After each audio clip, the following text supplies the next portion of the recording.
The chains of habit are too light to be felt until they are too heavy to be broken. That's not just a quote, my friends. That's a wake-up call. Because too many of us treat silence as a trick, as if ignoring someone will suddenly flip the tables. Let's get one thing clear. No contact alone doesn't crush anyone's ego. If it did, every man who disappeared would walk away a king. But here's the truth. Silence without transformation is just dead air. It's not power, it's pause. And folks, pauses don't shake egos. Evolution does. Before we go any deeper, smash that like button, subscribe, and turn on notifications. Stay with me till the end, because what I'm about to show you will change the way you see silence forever. Hey folks, imagine this. You walk into a room where the lights are off. At first, people notice you're gone. They even ask, "Where'd he go?" But after a while, they get used to the dark. They move on. That's no contact when it's empty. Now imagine instead you leave the room, and when you return, you're carrying fire. You didn't just vanish, you transformed. And suddenly, the same people who forgot you existed are blinded by the glow of what you've become. That's the difference. One is absence. The other is a presence they can't ignore. My friends, the lie most men believe is this. If I go silent, she'll realize what she lost. No, what she'll realize is that you did exactly what she expected. Silence is predictable. Silence is safe. And egos don't tremble at safe moves. They tremble when you refuse to play the game at all, when you don't come back bitter or desperate or begging to be noticed, but better, stronger, unreachable. Think about it. A lion doesn't roar to prove he's king. His presence alone rewrites the atmosphere. Your silence has to carry that kind of weight. Not just, "I'm gone, but I've outgrown." And if you don't put in the work, if you don't burn the illusions you had about them, if you don't rebuild yourself in the void, you're not practicing no contact. You're just waiting in a corner, hoping someone will peek back and notice. That's not strength. That's dependency wearing a mask. Here's the funny part. They don't fear you ignoring them. They fear you not needing them. Because silence without growth says, "I'm still watching." But silence with growth says, "I don't care if you're watching." And that's what makes egos fracture. When they realize your energy, your attention, your validation, all those little signals they fed on, are gone for good. Marcus Aurelius once wrote, "You have power over your mind, not outside events." Realize this, and you will find strength. That's the backbone of true no contact. Not vanishing to punish someone, but stepping back to master yourself, to strip away every lie you once believed about who they were and who you had to be. Because at the end of the day, folks, silence is not about making them miss you. It's about making yourself impossible to replace. So if you're watching this, stay with me. Don't settle for dead air. Don't confuse absence with strength. This is about evolution, about turning quiet into consequence, about becoming the storm they never saw coming. Type it in the comments right now. I rise in silence. Press that like button, subscribe to this channel, and let's walk this path together. Because, my friends, silence is just the beginning. Transformation, that's where the real power lives. Number 1, the first move they never expect. You don't drown by falling in the water. You drown by staying there. That line hits because most people think silence alone is the lifeboat. They assume that just by pulling away, they'll suddenly rise. But here's the hard truth, my friends. No contact isn't power until you've done the work behind it. Most of you are still stuck in the same place emotionally. And when you go quiet, all you really do is sit in the water, waiting, hoping, gasping for a glance back from the ones who left you behind. That's not strength. That's survival. And survival is not what crushes their ego. Imagine this. You turn off all the lights in your house one night.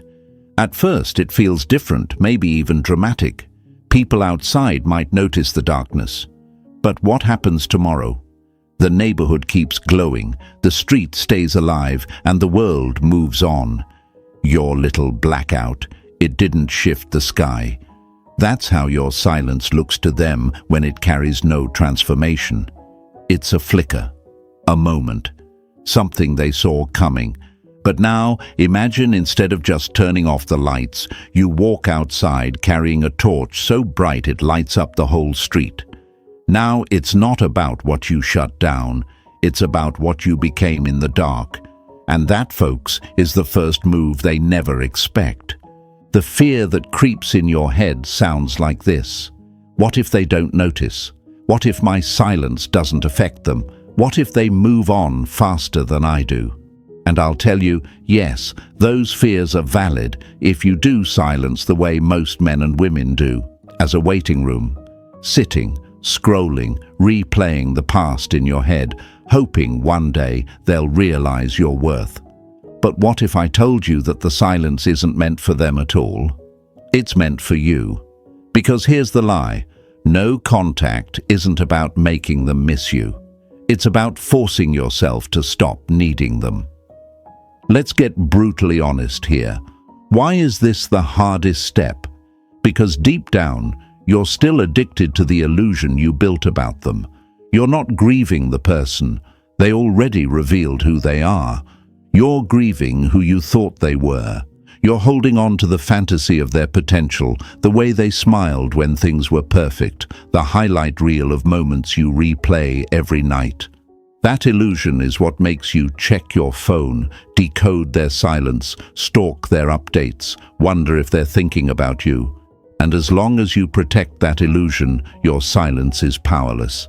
Epictetus said, "It's not what happens to you, but how you react to it that matters." You think no contact is about what happens to them, but it's not. It's about your reaction to yourself. When you cut off their access but still let them run laps inside your mind, you're not free, you're just invisible. And invisibility doesn't shatter egos. Indifference does. Indifference that comes from one thing only: evolution. Let me paint you a picture, my friends. Think of a glass filled with muddy water. That's you right now, clouded, heavy, spinning with emotions, memories, and stories you can't stop telling yourself. You think pouring that glass out on the floor, vanishing from their life, makes it clean. But all you did was spill. The real work is letting the water settle, filtering it, purifying it, until what's left is clear. That's the man or woman they never expect. That's the first move, purification of your mind, not disappearance from theirs.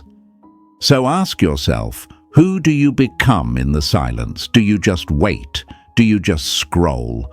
Do you just sit in the emptiness like a prisoner counting days on the wall? Or do you use that emptiness as a forge, as a training ground, as a monastery where you rebuild without applause? Because here's the hard fact. Their ego doesn't crack when you vanish. It cracks when they realize your silence wasn't a pause, it was a transformation. That you didn't disappear, you evolved. That you're no longer accessible, not because you blocked them, but because you outgrew them. This is why it's so difficult, folks, because the human mind is addicted to validation. You want them to notice, to text, to feel the loss. You want proof that you mattered, but the very act of wanting that proof keeps you tied to their ego. And their ego thrives on your reaction, whether it's love, anger, or waiting. Even hate is fuel to them. But when you go truly dark, not just quiet, but unreachable, something shifts. You stop leaking energy. You stop writing paragraphs in your head. You stop proving. You start becoming. Marcus Aurelius said, "Waste no more time arguing about what a good man should be. Be one, that's it." You don't tell them you've changed. You don't hint at your progress. You don't stage your growth like a performance. You just live it, quietly, consistently, until one day the weight of your absence crushes them, not because you vanished, but because you no longer orbit their world. You became your own gravity, My friends, this is where fear meets fire. The fear is real. What if they never regret? What if they never look back? And the fire is this: you don't need them to, because regret isn't the prize. Freedom is, power is, self-command is. When you stop living for their recognition, you finally step into your own. That's when your silence becomes a storm. That's when they look in the mirror and realize the person they thought would always wait is gone forever. So let me ask you, are you ready to stop being predictable? Are you ready to burn the illusion, to face the void without needing their applause, to rise without needing to be seen? Because that's the first move. Not blocking, not vanishing, not waiting, transforming, rebuilding, evolving. And when you do that, their ego shatters without you saying a single word. Write this in the comments right now. I don't wait, I evolve. Show them, show yourself, and show the world around you that your silence is not a cry for attention, it's a declaration of rebirth. Stay with me, because what's coming next will take this even deeper. Number 2, become unreachable. If you want to control someone, all you need is to be able to affect their emotions. That line should make you pause, my friends, because it's the entire trap most people fall into after they try no contact. They go quiet, yes, but they're still emotionally reachable. They've left the front door, but all the windows are wide open, and the ones they walked away from.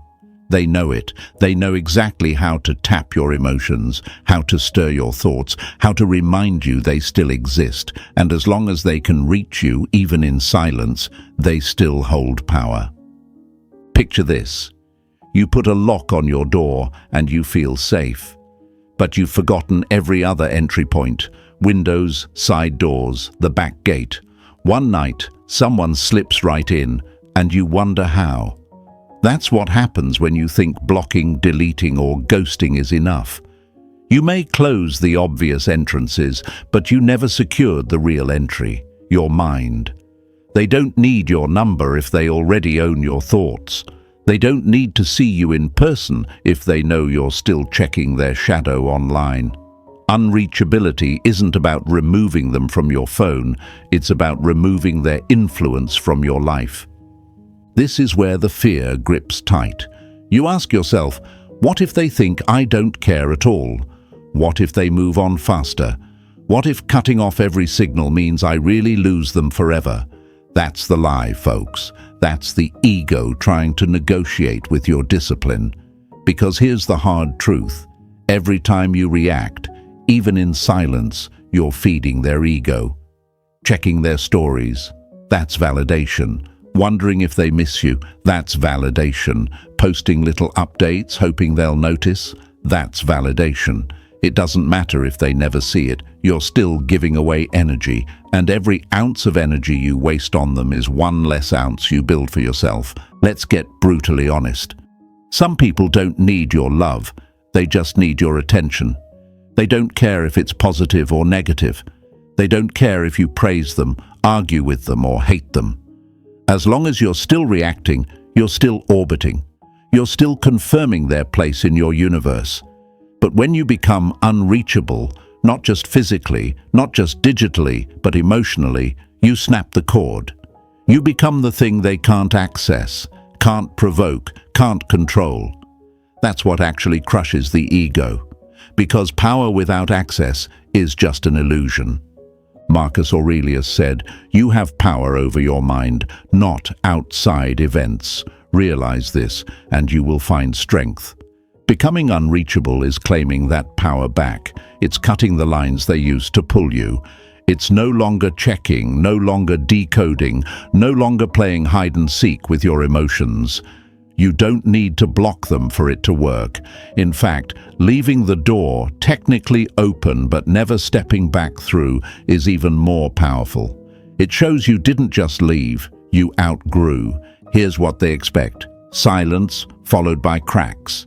A story view here, a slip up there, a like, a message, a response when curiosity gets too strong.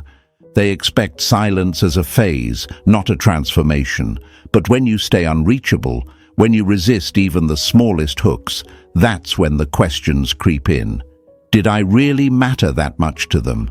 Did I misjudge the power I had? Have I lost access completely?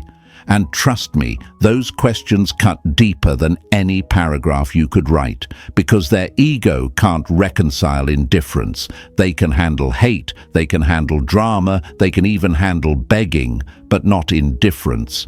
So, my friends, let me ask you, are you going to keep leaking energy to shadows? Are you going to keep feeding an ego that already walked away from you?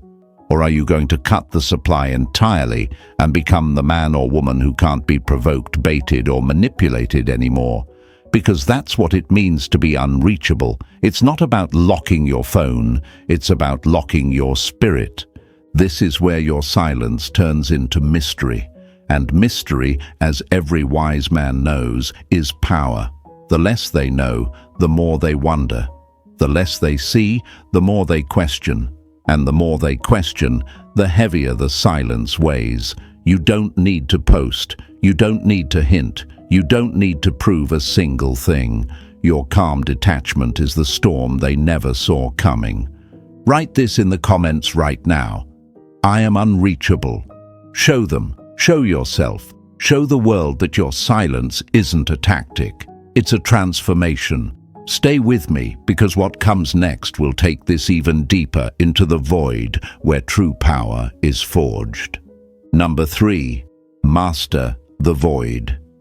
If you are distressed by anything external, the pain is not due to the thing itself, but to your estimate of it, and this you have the power to revoke at any moment.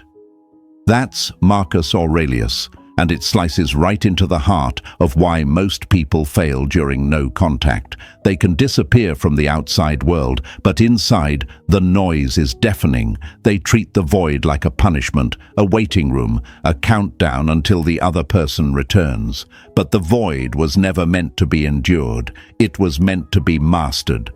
Picture a man thrown into the desert at night. The silence is crushing, the sky endless, the air cold. At first he panics, he yells, he screams, he hopes someone will hear, but no one comes. Hours pass, his voice fades, and then something shifts. He notices the stars, he hears his own breath, he realizes the silence is not his enemy but his teacher. That's the void, my friends. Most panic. The wise endure, but the strongest, those who rise, they master it. This is where the fear kicks in. You start asking, what if they're out having fun while I'm here suffering in silence? What if they've moved on and forgotten me completely? What if I'm wasting my time waiting? Those questions are poison because they turn silence into chains. They make the void feel like a prison. But here's the lie. The void isn't where you're waiting for them. It's where you're training for you. Most people can't sit still. They fill their emptiness with distractions, with noise, with validation. They run from themselves because they're terrified of what they'll hear in the quiet. But a stoic man, a stoic woman, they don't run. They sit with it. They listen. They let the discomfort sharpen them. They let the silence strip away all illusions until only truth remains. That's why mastering the void is terrifying. It forces you to face yourself. No one to blame, no drama to distract you, just you, raw and unfiltered. Epictetus said, "Man is not worried by real problems so much as by his imagined anxieties about real problems." That's what the void exposes, the imagined fears, the lies you told yourself about what you needed from them, the excuses that kept you clinging to chaos. In the quiet, you see clearly. You see how much you gave, how much you begged, how much you accepted less than you deserved. And for the first time, you can choose something different. So what do you do in the void? You build. You take the silence and make it your forge. You train your body until the mirror no longer reflects the same weakness they once knew. You train your mind until your thoughts stop orbiting them and start orbiting purpose. You train your spirit until peace becomes your addiction instead of chaos. Every morning, every night, the void becomes your monastery, your gym, your battleground. You don't survive it, you claim it. Here's the truth most won't tell you. They expect you to fill the silence with waiting. They expect you to pace, to stalk, to ache. They expect the void to break you. But when you flip the script, when you use it instead of fearing it, that's when the power shifts. They can't understand how you're calm in the stillness, how you're glowing without validation, how you're unbothered in the emptiness. And that confusion, that quiet indifference, that's what shatters their ego. Because they realize your silence isn't weakness, it's strength they can't touch. Think about it, folks. The world is full of noise. People screaming to be seen, desperate to be noticed, terrified of being forgotten. But the man who thrives in nothingness, who doesn't need the crowd, who doesn't need the applause, he becomes unstoppable. His energy is rare, his presence is heavy, his silence felt louder than words. That's the one they never replace. That's the one they regret losing. So let me ask you, will you treat the void like a waiting room, or will you treat it like your training ground? Will you let the silence break you, or will you break through the silence? Because those who master the void don't just heal, they transform. They don't just move on, they ascend. Write it in the comments right now. I master the void. Show them, show yourself, show the world that your silence is no longer an empty pause. It's a forge. Press that like button, subscribe, and stay with me. Because this journey doesn't stop here. What comes next will cut even deeper. The silence is only the beginning. Number 4, the mirror effect. We don't respond to what people say. We respond to what they reveal about themselves. That truth cuts deep because silence, when done right, doesn't just protect you. It reflects them. You see, most people think strength is in confrontation. They want to send paragraphs, explain their side, force the other person to understand. But confrontation doesn't crush ego. It feeds it. The mirror effect, my friends, is different. It's not about screaming to be heard. It's about letting them sit with the weight of their own choices while you remain still, calm, untouchable. Picture this. Someone throws a rock into a lake. They expect ripples, they expect disturbance, but instead the water stays perfectly still, unmoved. That's the mirror. They expected drama, noise, reaction, but your silence reflects back the reality they created. It leaves them staring at themselves, with nowhere else to project blame. That is far heavier than any insult you could ever spit out.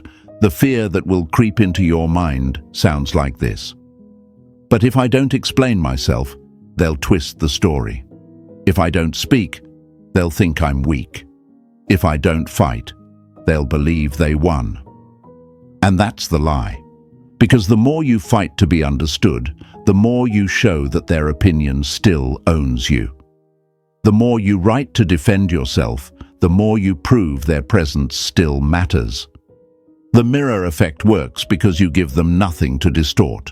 No reaction, no explanation, no proof, just silence that reflects back their own emptiness.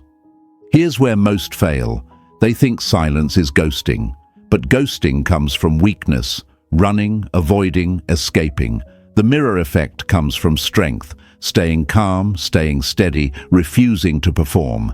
Ghosting says, I can't handle this. The mirror says, this doesn't deserve my energy. See the difference? One is escape, the other is evolution. Epictetus once said, if someone speaks badly of you, live so that no one will believe it. That's the mirror. Not defending yourself in words, but in the weight of your actions, your composure, your presence. People expect you to clap back, to get angry, to crumble. They expect chaos. But when you respond with nothing, when you give them only stillness, that silence becomes their consequence. Imagine them looking back one day, replaying every manipulation, every guilt trip, every test. They search for your reaction, but there's nothing there. No messages they can twist, no posts aimed at them, no emotional breadcrumbs left behind, just absence, just calm, just the man or woman they once underestimated, now living in peace they can't disturb. That absence, my friends, is louder than any confrontation. It doesn't just end the game, it makes them realize they were the only ones still playing. The difficulty here is patience. It's wanting to prove your side, wanting to correct the lies, wanting to be seen for who you really were. But every time you give in, every time you try to prove, you hand them control. Remember this: truth doesn't need your defense. It reveals itself in time, and the ones who matter, they'll see it without you saying a word. The mirror effect is trusting that reality is enough, that silence is sharper than rebuttal, that calm is stronger than chaos. And here's the twist: they'll feel it. At first, they'll mistake your silence for weakness, but as days turn to weeks, they'll realize it's not silence born of pain. It's silence born of growth. It's not that you couldn't respond, it's that you no longer need to. That realization cracks the ego deeper than any argument, because they'll know you didn't just walk away, you rose. And now the only thing staring back at them is the reflection of what they lost. So ask yourself, are you wasting your time trying to rewrite their version of the story, or are you strong enough to let your absence tell the truth? Because when you master the mirror, you no longer beg for understanding. You become the consequence they can't escape. Write this in the comments: I am the mirror. Let it be known that your silence doesn't mean defeat. It means reflection. They'll see themselves clearly, maybe for the first time, and when they do, it won't be you who feels the weight. It'll be them. And that, my friends, is power. Number 5, withdraw all validation. Almost everything will work again if you unplug it for a few minutes, including you. That's Anne Lamott, and while she wasn't talking about breakups, the truth cuts just the same. The female ego, or the ego of anyone who believes they can come and go from your life without consequence, doesn't starve on its own. It feeds on signals. Every glance, every like, every delayed unfollow, every text you answer too quickly, that's food, that's fuel, that's proof that you're still orbiting. And if you truly want to dismantle the illusion of control, you have to unplug the supply. You have to withdraw every ounce of validation. Picture this. Imagine a performer standing on stage under a blinding spotlight. They strut, they smile, they talk louder, waiting for the applause. But then the lights cut out. The audience leaves. Suddenly, the performer isn't a star. They're just a person standing in silence, talking to no one. That's what happens when you cut validation. Without your energy, their stage collapses. Without your attention, their performance has no meaning. And trust me, that emptiness is far louder than any angry words you could ever throw. The fear you'll battle here is tricky. It whispers, if I don't react, they'll think I don't care. If I ignore them, they'll assume I've lost. If I stop proving I've moved on, they'll never regret leaving. That's the trap. That's the lie. Because the moment you start performing for them, even subtly, you've already handed them your power. You've made them the audience you're dancing for. And my friends, silence is not supposed to be a performance. It's supposed to be a practice. This is why most people fail. They cut contact, but they still drop hints. They post cryptic quotes, secretly hoping it stings. They pose for pictures, aiming to show, I'm better without you. They stage success like it's a play. But that's not detachment, it's still validation. You're still acknowledging their presence, still performing with them in mind. And here's the brutal truth. When you perform for them, even in silence, they win. A Stoic knows that attention is currency, and once you spend it, it's gone. Every scroll on their profile is an emotional transaction. Everything is a deposit. Every reaction is a withdrawal from your own account. But when you unplug, when you stop giving away attention like it's free, you keep the currency for yourself. You invest it in your peace, your growth, your routines. And that, over time, builds a wealth they can never touch. Think of it like a fire. At first it burns bright because it's fed wood, oxygen, fuel, but cut off the supply and the flame dies, slowly, quietly, inevitably. That's what happens when you withdraw validation. You don't need to shout, "I don't care." You don't need to announce, "I've moved on." You simply cut off the air. You starve the fire, and in time, it dies on its own. Marcus Aurelius said, "The best revenge is not to be like your enemy. They want reaction. They want proof they still matter. They want you to behave like every other person who fell into their trap. But you choose indifference. You choose calm. You choose to rise in silence. Not because you're hiding, but because you refuse to waste energy performing for someone who mistook your love for weakness." And here's the twist. Indifference cuts deeper than hate ever will. Hate still screams their name. Anger still confirms their importance. But when you withdraw all validation, when you move without leaving breadcrumbs, when you build without hinting, you don't just starve their ego, you dismantle it. Because what the ego cannot survive is not being hated, it's being ignored. So, my friends, ask yourself, are you still feeding a fire that already burned you? Are you still handing out emotional currency to someone who squandered it? Or are you ready to unplug, to starve the illusion, to walk away so cleanly that your energy is felt only by you? Because that's the move. That's the power. Write this in the comments right now. I withdraw my validation. Let it be your declaration, not to them, but to yourself.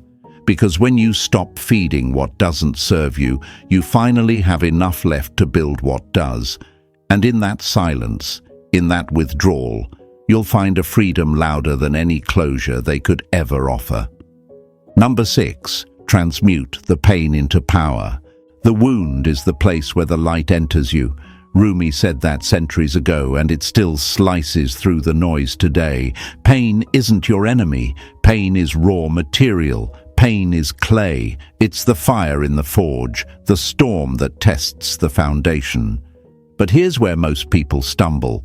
They drown in it. They treat pain as a prison instead of fuel. They ask, "Why did this happen to me?" instead of "What now?" And as long as you stay stuck in why, you remain chained to the very thing that broke you. My friends, think about a blacksmith. He doesn't fear the fire. He doesn't curse it. He uses it. He knows the heat that could destroy him is the same heat that shapes steel. That's your pain right now. It feels unbearable, like it's burning you alive. But if you step into it with discipline, that same fire forges you into someone unrecognizable, someone untouchable. The fear in your mind whispers, "What if I never heal? What if this pain means I'll always be broken? What if this wound defines me forever?" But that's the illusion. Pain doesn't define you. What you do with it does.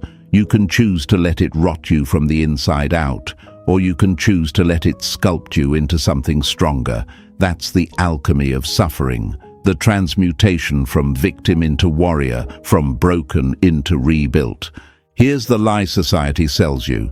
Healing is passive. They tell you to wait, to distract yourself, to let time do the work. But time doesn't heal. It only dulls. You want a real transformation. You have to engage the pain, sit with it, train through it, build in spite of it, not to prove them wrong, not to parade your progress, but because pain is the one teacher that refuses to lie. It shows you exactly where you were weak, exactly where you tolerated less, exactly where your boundaries collapsed. If you're willing to learn, pain becomes your greatest ally. Epictetus said, "Difficulties show a man to himself. That's why pain is necessary. It strips the mask. It reveals who you are without comfort, without validation, without applause.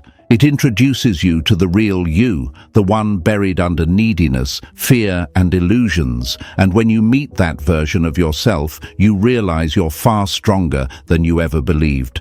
So how do you transmute it? You channel it. Every ounce of anger, every sting of betrayal, every tear, they become energy. Instead of pouring it into stalking their updates, pour it into your body. Train until you feel indestructible. Instead of wasting it on overthinking, pour it into your craft, your discipline, your purpose. Take the exact hours you used to spend chasing, texting, waiting, and build something in their place. That's the transformation they never see coming. They thought the wound would bury you. Instead, it planted you. Think of Michael Jordan being cut from his high school basketball team. Think of Steve Jobs being thrown out of his own company. Think of every great person who was betrayed, doubted, rejected. The pain that could have ended them became the exact fire that defined them. And now, when we look back, the betrayal is nothing compared to the empire it created. That's what's in front of you. Not just heartbreak, but a blueprint. Not just pain, but power. And here's the twist. They might have triggered it, but they don't get the credit. The fire belongs to you. The strength belongs to you. The life you build out of this wound has nothing to do with them. They thought they broke you, but really, they revealed you. They introduced you to the parts of yourself you'd never have met if everything stayed comfortable. And that, my friends, is priceless. So stop asking why. Start building from now. Take the wound and turn it into a weapon. Take the rejection and turn it into direction. Take the silence and turn it into discipline. And watch how one day the life you've built speaks louder than any revenge ever could. Write this in the comments. My pain is my power. Let it be your anthem. Because when you transmute pain into power, you stop being someone who was broken. You become someone who cannot be broken again. And that is the strength no ego, no rejection, no betrayal will ever be able to touch. Number 6. Transmute the pain into power. The wound is the place where the light enters you. Rumi said that centuries ago, and it still slices through the noise today. Pain isn't your enemy. Pain is raw material. Pain is clay. It's the fire in the forge, the storm that tests the foundation. But here's where most people stumble. They drown in it. They treat pain as a prison instead of fuel. They ask, why did this happen to me? Instead of, what now? And as long as you stay stuck in why, you remain chained to the very thing that broke you. My friends, think about a blacksmith. He doesn't fear the fire. He doesn't curse it. He uses it. He knows the heat that could destroy him is the same heat that shapes steel. That's your pain right now. It feels unbearable, like it's burning you alive. But if you step into it with discipline, that same fire forges you into someone unrecognizable, someone untouchable. The fear in your mind whispers, what if I never heal? What if this pain means I'll always be broken? What if this wound defines me forever? But that's the illusion. Pain doesn't define you. What you do with it does. You can choose to let it rot you from the inside out, or you can choose to let it sculpt you into something stronger. That's the alchemy of suffering, the transmutation from victim into warrior, from broken into rebuilt. Here's the lie society sells you. Healing is passive. They tell you to wait, to distract yourself, to let time do the work. But time doesn't heal. It only dulls. You want a real transformation. You have to engage the pain, sit with it, train through it, build in spite of it, not to prove them wrong, not to parade your progress, but because pain is the one teacher that refuses to lie. It shows you exactly where you were weak, exactly where you tolerated less, exactly where your boundaries collapsed. If you're willing to learn, pain becomes your greatest ally. Epictetus said, difficulties show a man to himself. That's why pain is necessary. It strips the mask. It reveals who you are without comfort, without validation, without applause. It introduces you to the real you, the one buried under neediness, fear, and illusions. And when you meet that version of yourself, you realize you're far stronger than you ever believed. So how do you transmute it? You channel it. Every ounce of anger, every sting of betrayal, every tear, they become energy. Instead of pouring it into stalking their updates, pour it into your body. Train until you feel indestructible. Instead of wasting it on overthinking, pour it into your craft, your discipline, your purpose. Take the exact hours you used to spend chasing, texting, waiting, and build something in their place. That's the transformation they never see coming. They thought the wound would bury you. Instead, it planted you. Think of Michael Jordan being cut from his high school basketball team. Think of Steve Jobs being thrown out of his own company. Think of every great person who was betrayed, doubted, rejected. The pain that could have ended them became the exact fire that defined them. And now, when we look back, the betrayal is nothing compared to the empire it created. That's what's in front of you. Not just heartbreak, but a blueprint. Not just pain, but power. And here's the twist. They might have triggered it, but they don't get the credit. The fire belongs to you. The strength belongs to you. The life you build out of this wound has nothing to do with them. They thought they broke you, but really they revealed you. They introduced you to the parts of yourself you'd never have met if everything stayed comfortable. And that, my friends, is priceless. So stop asking why. Start building from now. Take the wound and turn it into a weapon. Take the rejection and turn it into direction. Take the silence and turn it into discipline. And watch how one day the life you've built speaks louder than any revenge ever could. Write this in the comments. My pain is my power. Let it be your anthem. Because when you transmute pain into power, you stop being someone who was broken. You become someone who cannot be broken again. And that is the strength no ego, no rejection, no betrayal will ever be able to touch.